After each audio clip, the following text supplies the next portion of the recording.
E aí, galerinha, tudo bem com vocês? Como vocês estão? Aqui é Valmir quem vos fala e hoje eu vou falar para vocês sobre impressão sequenciada. Tá curioso, né?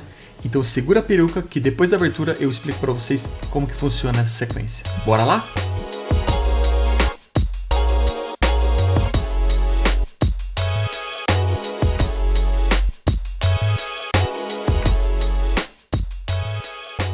E cá estamos, amigos, para falar um pouco mais sobre impressão sequenciada.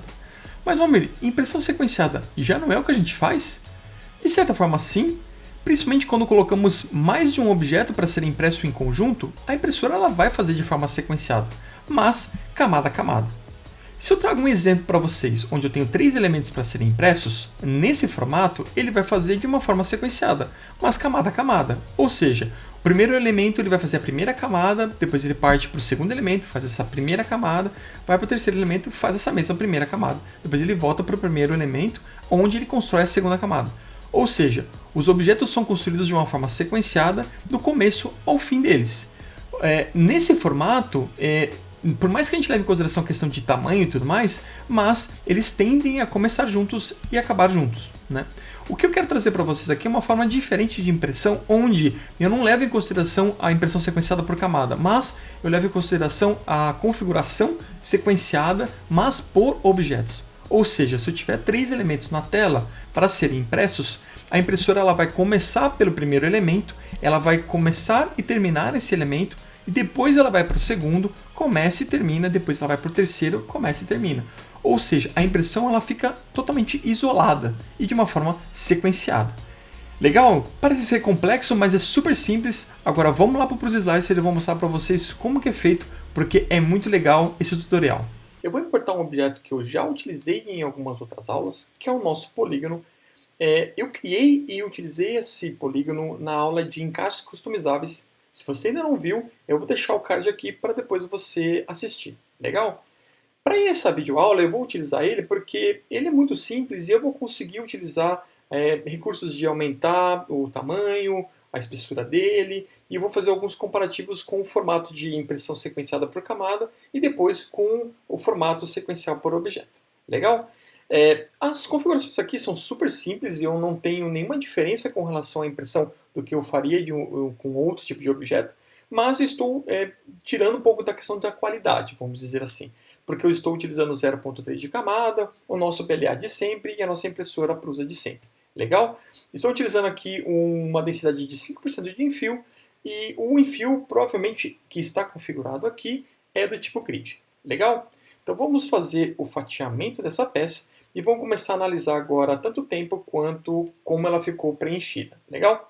Então, logo de cara nós temos aqui 12 minutos de gasto para imprimir esse objeto e nós temos 2,2 aqui de gramas para imprimir.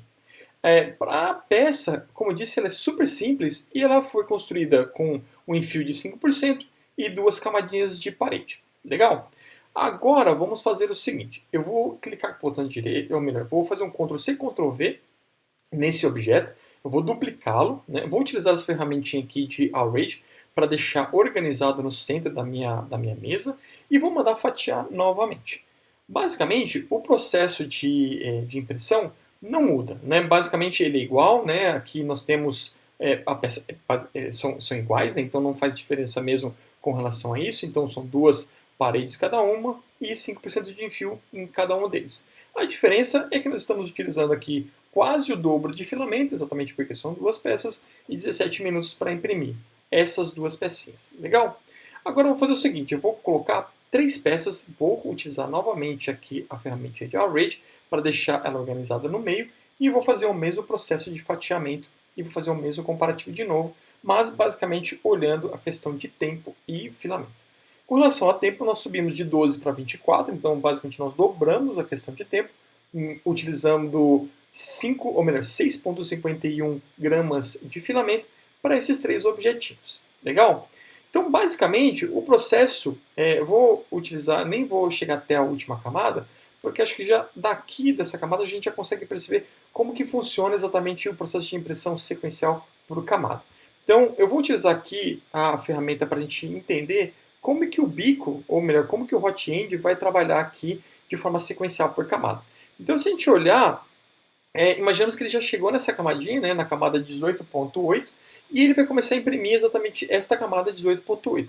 Então, ele vai começar pelo primeiro elemento, ele preenche exatamente as duas paredes, coloca o enfio, né, preenche o enfio, e depois disso ele parte para o segundo elemento. Então, a saída do primeiro elemento para o segundo elemento, ela acontece e ele mantém exatamente a mesma camada em todos os elementos. Então ele sai do primeiro, foi para o segundo, está preenchendo a mesma camada, 18.8, vai preencher as duas paredes, vai fazer exatamente o enfio, e depois ele faz a mesma coisa na terceira peça.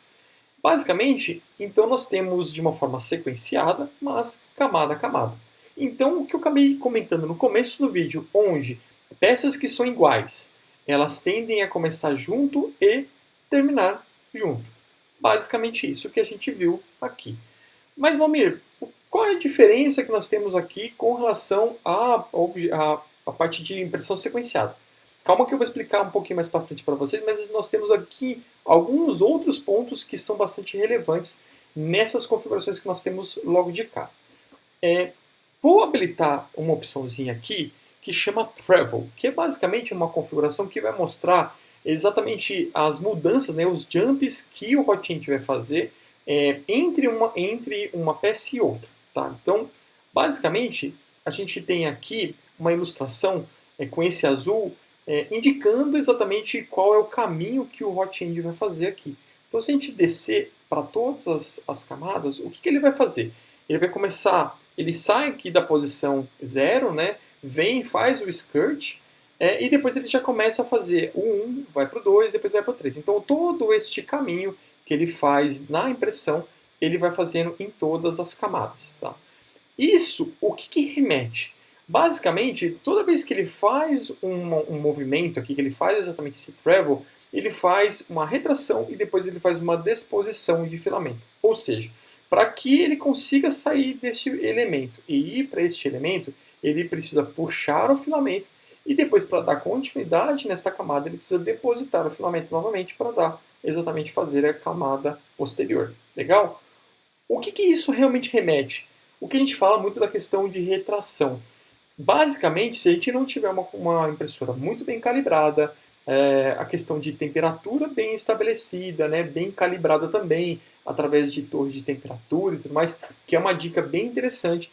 Todas as vezes que vocês forem imprimir com um filamento novo, com uma marca nova, ou com um filamento que você já conhece de marca, mas com uma pigmentação, ou seja, com uma coloração diferente, é recomendável vocês fazerem uma coisa chamada torre de temperatura. Por quê? É baseado nesta torre de temperatura que você consegue identificar qual é a melhor temperatura que você vai utilizar na sua impressora para evitar basicamente os strings e também para você ter uma ótima qualidade com relação à sua impressão. Então, de certa forma, vamos analisar que nós não fizemos exatamente essa configuração com relação à temperatura, nós estamos aqui com relação a um probleminha de retração, então possivelmente nesta impressão aqui, nesse formato que nós estamos utilizando, possivelmente nós vamos ter os conceitos, ou melhor, nós vamos ter os strings, que são exatamente aquelas teias, né? Aqueles fios de filamento que vão se depositando camada a camada até que ele termine na última aqui. Mas se a gente levar em consideração aqui, ele vai ter strings aqui, strings aqui, strings aqui, já que ele sai do elemento 1, vai para o 2, vai para o 3, volta para o 1 novamente. Então, se a impressora não estiver bem calibrada, com a torre de temperatura correta, possivelmente nós vamos ter strings aqui. Legal? Então, quando a gente traz muito esse conceito de impressão sequenciada por camada, quem tem problema principalmente na questão de strings, que são chatos até de resolver, claro que varia dos tipos de filamento, né? Então, a ABS tem um jeito, o PLA tem um jeito, o PETG tem outro jeito. O PETG é bem difícil de tirar a questão dos strings por conta de ele ser um material um pouco mais viscoso e tudo mais. Aqui nós vamos com certeza ter problemas de string se a gente não tiver realmente uma impressora muito bem calibrada. Legal? Então, essas seriam uma desvantagens com relação a essa impressão sequenciada por camada. Legal? Valmir, mas e se eu aumentasse, por exemplo, colocasse os objetos de uma forma mais espaçada? Será que não resolveria essa questão de string? Então, vamos simular aqui. Vamos colocar um pouco esse elemento para cá esse um pouco mais para baixo e esse um pouco mais para aqui para a área de cima, né, para o quadrante do fundo. Vou mandar fatiar novamente. Logo de cara a gente já percebe que a gente já teve uma questão de tempo, a gente já aumentou a questão de tempo aqui, aumentamos 3 minutos a mais, exatamente por conta do travel que ele tem que fazer, né? Por conta exatamente da viagem e da movimentação que o carro tem que fazer, né? Que o hot end tem que fazer, eu já aumentei 3 minutos a mais. Legal? Isso já começa a ser uma desvantagem com relação a esse espaçamento. Mas, logo de cara, a gente já percebe que o travel ele vai existir de certa forma, ou melhor, de todas as formas, não de certa forma. Por quê? Porque eu preciso exatamente fazer essa movimentação de sair de um objeto e ir para outro, para eu dar continuidade exatamente de camada para camada. Então, dificilmente você vai fugir exatamente dos stringers aqui. Possivelmente, talvez ele até potencialize até ter mais exatamente os strings, porque se eu tenho um problema de retração, ele vai fazer até um movimento maior aqui e possivelmente ele vai esticar ainda mais exatamente o ponto de linhas, né, de teias e tudo mais. Então, possivelmente você não vai resolver este problema aqui de string só separando mais os objetos. Legal? Vou voltar para aquela configuração que a gente estava antes, né? Vou deixar os objetinhos de forma mais perto. Um outro problema ou situação que eu gostaria de trazer para vocês sobre exatamente esse formato de sequencial por camada é exatamente se um desses elementos que nós estamos construindo aqui, que está lá belezinha na mesa e tudo mais, descolar da mesa. Né? Então, esse elemento caiu da mesa, bateu da mesa, quebrou o suporte e tudo mais. O que acontece com as outras impressões? O que acontece com os outros elementos? Basicamente, a gente vai parar, a gente vai perder toda essa impressão porque a gente teve um descolamento de uma delas. Mas por quê? Porque, basicamente, se a gente lembrar lá no começo da aula, onde eu falei que o processo sequencial por camada ele é construído de uma forma igualitária, ou seja, todos os meus elementos eles são construídos camada a camada de forma sequenciada, mas de camada a camada, desde o começo até o fim dela. Ou seja, eu só tenho os 3 elementos construídos a partir do momento que todos eles chegarem até o final do processo de impressão. Se um deles se perder, por exemplo, aqui no meio esse elemento caiu, como eu disse, quebrou o suporte e tudo mais, deslocou da mesa, os outros 2 ainda não estão completos. Então eu perdi a impressão. Ah, Valmir, mas existem formas que eu posso pegar o tamanho do elemento, usar a altura dele, colocar no fatiador, para ele começar a construir a partir... Sim, existem formas para a gente tentar contornar e até resgatar objetos que foram... que a gente perdeu, por exemplo, uma queda de energia ou qualquer coisa desse tipo, ou mesmo de ter tido um problema de descolamento de mesa, a gente consegue realmente reativar, vamos pensar assim, esse objeto, ou recriá-lo. Mas não necessariamente vai ser tão eficaz assim, porque vai dar uma trabalheira com relação a tamanho, medir se está realmente naquela posição, vai ficar uma faixa ali no meio. Então, tem várias coisas que são contra exatamente esse tipo de abordagem, mas sim, existe essa opção.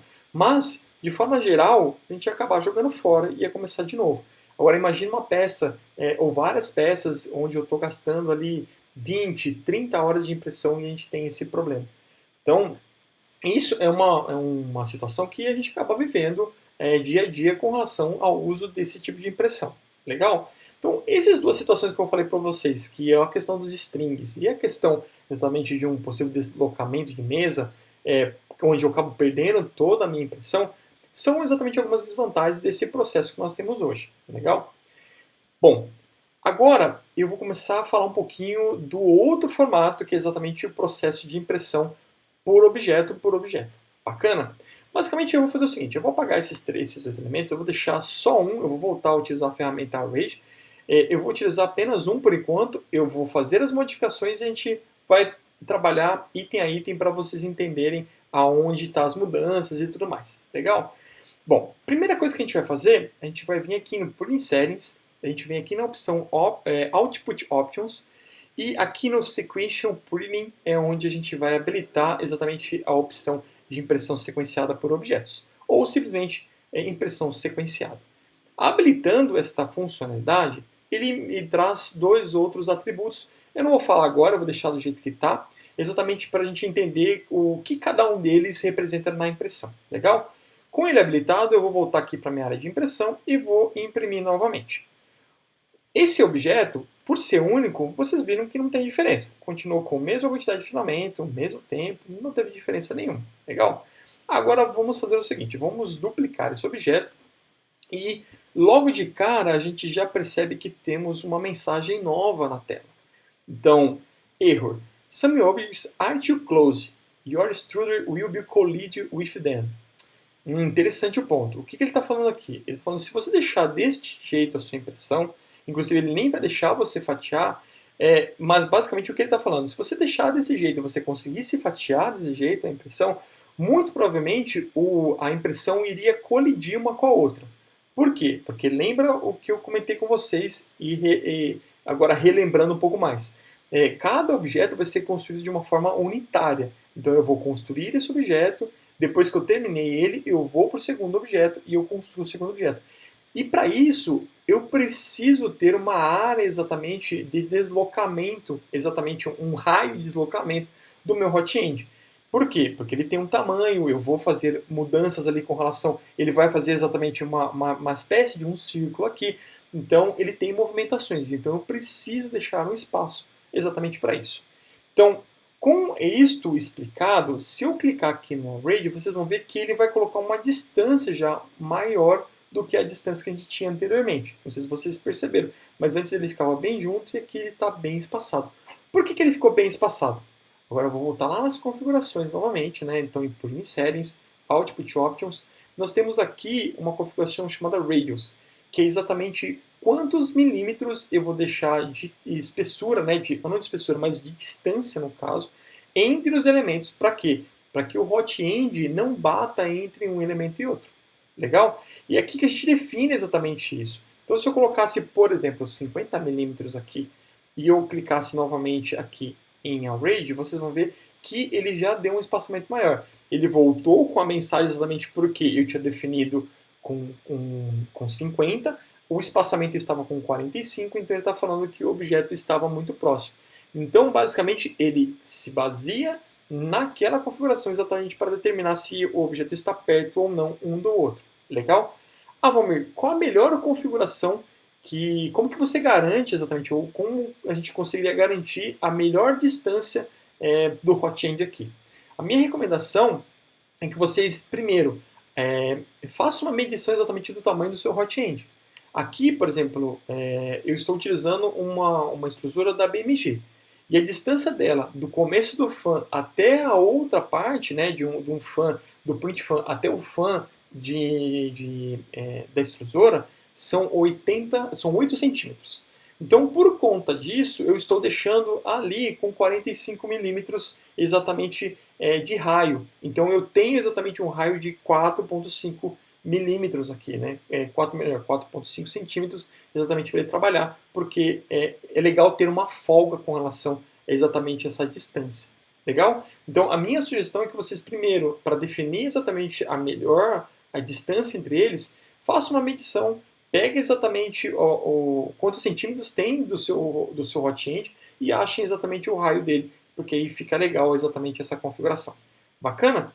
Com isso, com essa configuração já dada, eu não vou falar um pouquinho daquela outra questão de tamanho e tudo mais, porque ainda não vem ao caso, mas com isso eu já gostaria que a gente utilizasse a configuração de fatiamento para a gente entender um pouquinho como que funciona exatamente o processo de impressão a partir desse caso.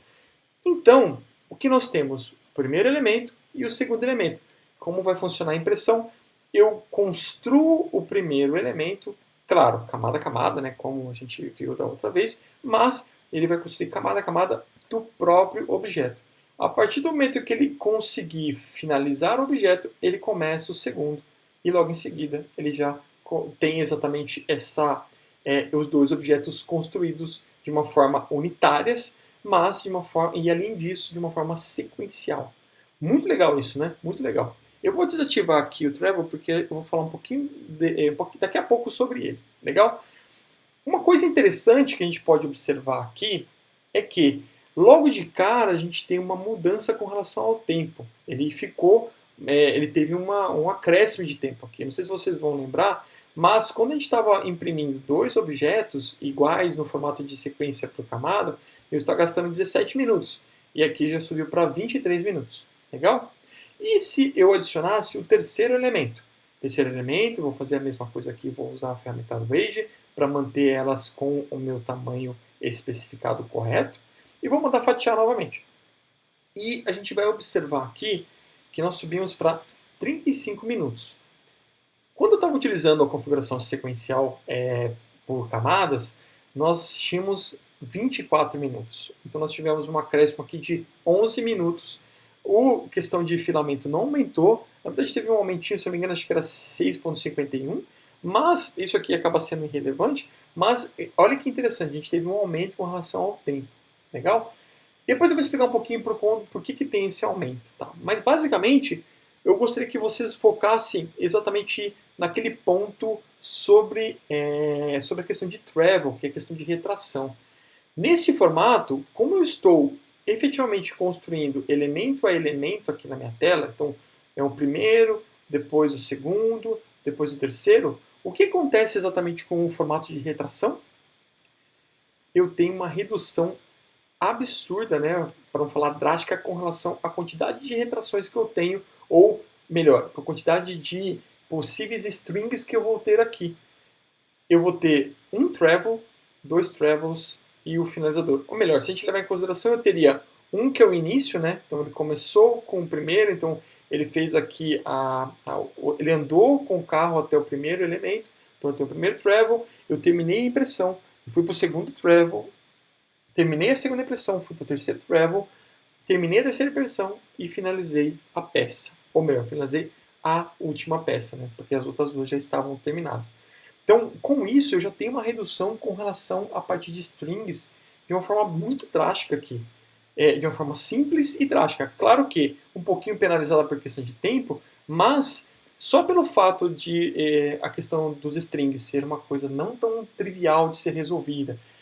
Claro, questão de calibração de impressora, como comentei, questão de torres de temperatura, tudo isso potencializa a resolução de strings. Mas, por mais que a gente leve em consideração, fica alguma coisinha ali e não conseguir resolver, esse tipo de configuração vai exponenciar você não ter mais strings.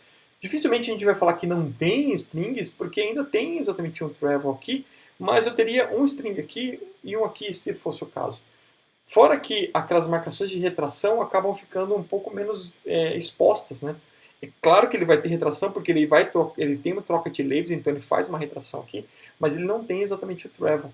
Então é uma boa sacada com relação a resolver esse tipo de coisa, porque aqui a gente potencializa exatamente não ter strings nessa configuração. Legal? A outra, logo de cara, é que se por alguma razão eu tive um problema com relação à energia, ou essa peça descolou, ou melhor, essa outra peça descolou da mesa. O que acontece com essas outras duas peças? Eu consigo reaproveitá-las. Eu não perco mais 100% do processo inteiro de fabril, né? Eu não perco exatamente todas as horas gastas até aquele momento. Claro que, se eu estiver ainda no começo da peça, eu vou perder, mas eu ainda não comecei as outras. Olha que legal. Então, eu consigo reaproveitar exatamente as peças que eu não tive problemas e com isso eu ganho tempo e menos uso de filamento. Legal. Bem, o outro ponto que eu gostaria de fazer para vocês é com relação ao tempo, né? Por que o tempo aumentou, Valmir? Bem, a gente teve uma redução de travel, né, externo, apesar de que a gente teve um aumento de travels internos, tá? Então esse tipo de aumento de travel interno aumenta um pouco o tempo, né? Por mais que eu não tenha exatamente os strings aqui internamente, talvez tenha, né, por conta exatamente dessa quantidade de travels que ele está fazendo, mas eu fui atrás para entender um pouquinho melhor e são basicamente essas três razões por que realmente aumentou o tempo. O primeiro delas que eu acabei de explicar para vocês é por conta exatamente da quantidade de travel interno que ele acaba fazendo, que ele acaba potencializando. O segundo é exatamente a movimentação que ele faz do hot end para as três pontas que tem aqui. Então, se eu terminei essa parte, eu tenho que fazer a movimentação que vem para esta, para depois eu reduzir o Z até a posição 0 para ele começar, e depois ele faz a mesma coisa para essa outra peça. Então, essa movimentação também já tem um acréscimo com relação ao tempo. E a outra terceira razão, que eu achei super legal, é relacionada à velocidade da impressão. Olha que legal. Eu vou fazer o seguinte. eu vou vir aqui, eu vou desmarcar a opção de sequência, né? E eu vou fazer a impressão como se fosse a opção normal, né? Sequencial por camada. Eu vou fatiar. Eu vou habilitar aqui na opção View, eu vou colocar Speed, tá? E aqui a gente vai analisar qual é a velocidade que eu estou utilizando para construir os 3 elementos. Basicamente, ele está aqui na faixa dos 33, entre 33 e 49, vamos dizer assim, né? Isso é uma velocidade que é configurada até nesta opção de Speed, que é a velocidade de perímetros, small perímetros, externo perímetros. Então ele faz um balanço com relação a todas essas velocidades, e aí nisso ele faz um cálculo de qual será a velocidade que ele vai utilizar aqui. Tá? Então aqui ele já tem um aumento, ele já tem uma velocidade bem estabelecida.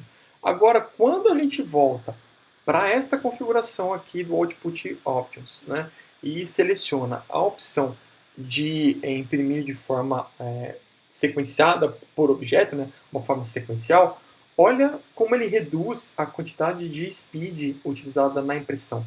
Ele joga lá para baixo, ele fica na faixa entre 16 e 33, né? Então 17 mais ou menos, e com isso ele já tem exatamente um aumento de tempo, né? Por que acontece isso também? Volto na documentação e eles falam que por ser exatamente uma impressão onde eu estou priorizando a construção de objeto por objeto, eu preciso de alguma forma garantir que as movimentações que aconteçam no carrinho, né, as movimentações que aconteçam aconteçam de uma forma mais simples ou de uma forma um pouco mais cadenciosa. Exatamente para quê? Para diminuir a vibração sobre a mesa e também evitar possíveis perdas de step, possíveis problemas exatamente de colisão. Então, por isso, por conta dessas 3 razões, o aumento de tempo relacionado a esse tipo de impressão. Mas eu acho que o comparativo exatamente de prever ou mitigar tanto a questão de strings quanto a questão exatamente de problemas de impressão, eu acho que o tempo de 11, 12 minutos eu acho bem considerável, né? Bem plausível, vamos dizer assim. Legal? Uma outra coisa bastante interessante que temos aqui no PuzzleSlice é o seguinte: como que eu sei quais seriam os elementos, né? Qual é a sequência, né? Qual é este primeiro, depois é este, depois... Qual é a sequência? Existe um shortcut que é a tecla E. Se vocês apertarem a tecla E, vocês vão ver que ele mostra exatamente esse quadrante onde ele traz o nome que está aqui, é o nome do elemento, né? O nome do objeto, e qual é a sequência que ele vai usar para produzir. Então ele usa esse SecID exatamente para estabelecer qual é a sequência que ele vai fazer a impressão. Claro que quando você tem um elemento só, ele vai mostrar apenas o nome, mas quando você trabalha nessa parte de sequência, não só a sequência, o processo de sequência por objeto, mas o processo mesmo tradicional, ele vai fazer da mesma forma, né? Ele vai falar qual é a sequência que o carrinho ou que o hot-end vai percorrer. Da 1 para 2 para 3, depois ele volta para cá, e assim vai. Então, mais um detalhezinho interessante aí com relação a essa parte do shortcut, porque ajuda a gente a entender qual seria exatamente a sequência. Claro que uma outra opção mais simples ainda do que, ou melhor, não tão simples essa quando clicar, mas seria exatamente a gente utilizar o scroll de layers, a gente já consegue entender qual é a sequência que ele vai fazer, né? Então começa pelo sec 1, sec 2 e sec 3, ou melhor, elemento 1, elemento 2, elemento 3. Mas a tecla E acaba sendo uma forte ajuda também para a gente entender como está a organização dos objetos na mesa. Legal? Agora, eu queria falar um outro item bastante legal, que é a própria impressão em si. Porque assim, vamos analisar juntos aqui, né? Primeiro, se eu deixar desse jeito, né, eu já vou ter um problema logo de cara. Por quê? Ele vai começar por este elemento, então ele vai subir até esta camada, certo? E depois ele vai para este elemento e ele vai baixar essa camada. Quando ele baixar, quando o Z chegar no Z, na posição 0, possivelmente ele vai bater ele vai ter uma colisão aqui. Possivelmente. Por mais que, claro, nesse formato, como são 20 milímetros, ele não vai acontecer. Aí eu vou fazer exatamente a coisa acontecer com relação à quantidade de tamanho. Por quê? Aqui, como são 20 milímetros, e eu já estabeleci que todos eles têm 20 milímetros, esse distanciamento aqui já vai ser suficiente, ele não vai ter essa colisão.